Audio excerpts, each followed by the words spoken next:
everybody. It's your favorite boxing analyst reporting live from the Department of Corrections. So I wanted to make a brief video here on the Naoya and Inoue fight that's coming up on Christmas Eve against Sam Goodman. Now, some people aren't very happy with Naoya and Inoue's selection of opponents throughout the 2024 calendar year. I will say this.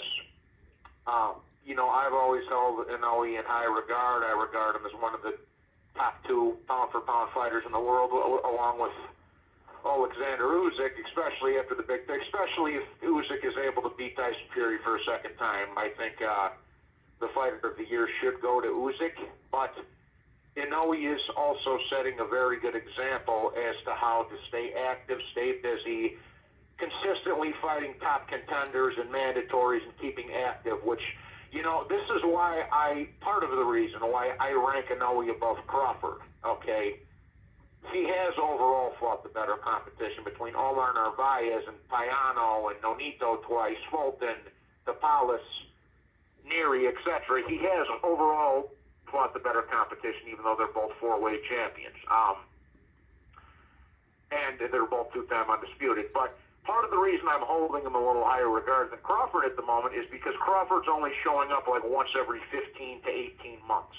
And if you're going to be considered a top two pound-for-pounder in the world, you need to be doing more than that. And also, and this isn't to diminish Crawford at all. As you guys know, I'm a big Terrence Crawford fan. I have been well before he fought Errol Spence. I was a fan of Terrence Crawford when he won his first world title at lightweight and then fought Gamboa.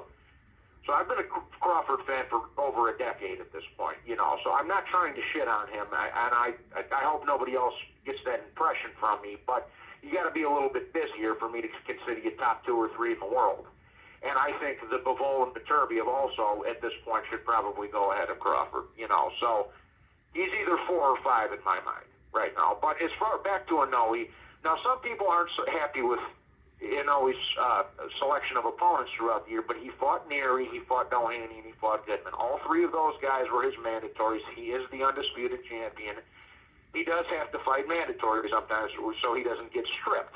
Now, with that being said, he has to fight Ahmed Aliyev. I don't give a fuck what nobody has to say, and the reason I'm saying this, I don't want to hear the narrative that Naoya Inoue's ducking. The Japanese are fearless people. The Asians in general are fucking fearless. Filipinos, Koreans, Thai, Japanese, etc., so forth. They're fearless. They're a fearless breed of people. The from Southeast Asia. Okay, Pacquiao was the same way. Nonito, etc.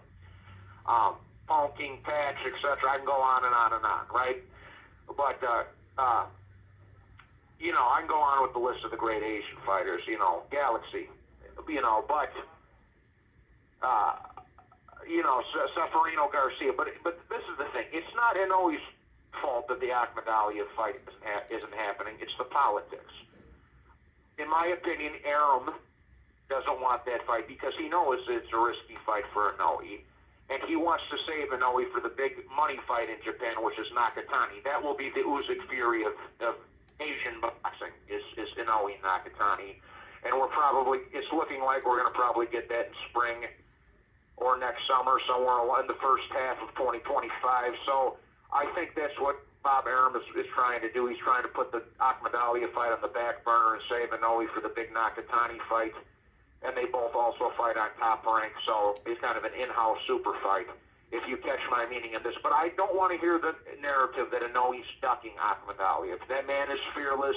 If anything's preventing that Ahmed Aliyev fight from happening, it's Arum and the politics, the sanctioning bodies, etc., so forth.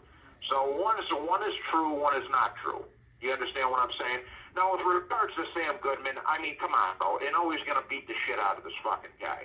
Do I really need to make a fight breakdown for this? Inoue's going to blow his fucking head off, bro. You guys know what the outcome of this fight is. I don't have to reiterate it to you.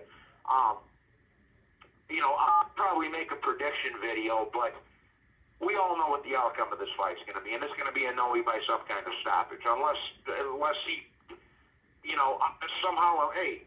he somehow unleashes a fucking fury from hell that we don't know that he has. Inoue should win this fight pretty handily. You know what I'm saying? But I don't want to hear the narrative that Inoue's ducking Akhmadaliev. It's the politics preventing that fight, as unfortunately they do with so many big fights with regards to this current era of boxing. But my guess is, I'm proud of Inoue. Like I said, if he's not fighter of the year, in my opinion, my fighter of the year is Alexander Usyk, especially if he beats Fury for a second time. But Inoue's a very, very, very, very close second, just for staying active as an undisputed champion, which is so fucking rare in this day of, in this era of boxing. But he's going to rip Sam Goodman's head off. Who are we fucking kidding over here? Come on, guys. But I want to give a quick shout out to my buddy Michael Montero out there with his growing family. God bless him, my Italian brother from Detroit. We got a big game. He's a Detroit fan. As you guys well know, I'm a big Green Bay Packer fan, and he's a Detroit Lions fan. So I just wanted to give him a quick shout out, tell him much love to him, the family, hope all is well, and let's have a good football game on Sunday. And also shout out to Inoue, too, for setting a good example to these younger fighters on how to stay busy, stay active, stay fighting top-notch contenders consistently throughout the year. I've heard through the grapevine that Oscar De La Hoya told somebody once upon a time, he was asked what was his easiest years in boxing. And Oscar De La Hoya said, easy, the ones where I was fighting the most, because I was never not out of shape. I didn't take a break. I didn't take a layoff. I didn't strain myself, but I was consistently fighting. I was consistently at the gym, and you just kept the train rolling. And Oscar said that those were his easiest years in the fight game, or as an active fighter, I should say. So shout out to Inoue. He's going to rip Sam Goodman's head off, but next year we do need to see a Nakatani fight and or an MJ Akhmadaliev fight. Shout out to Inoue.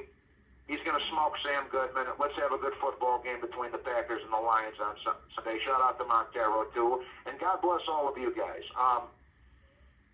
I'll be talking to you soon in the near future, and God bless. With that being said, salute. Please hit the like button and subscribe, and if you feel like donating, hit the cash app for a brother. God bless you, and I'll talk to you soon. Take care. Bye-bye. Done.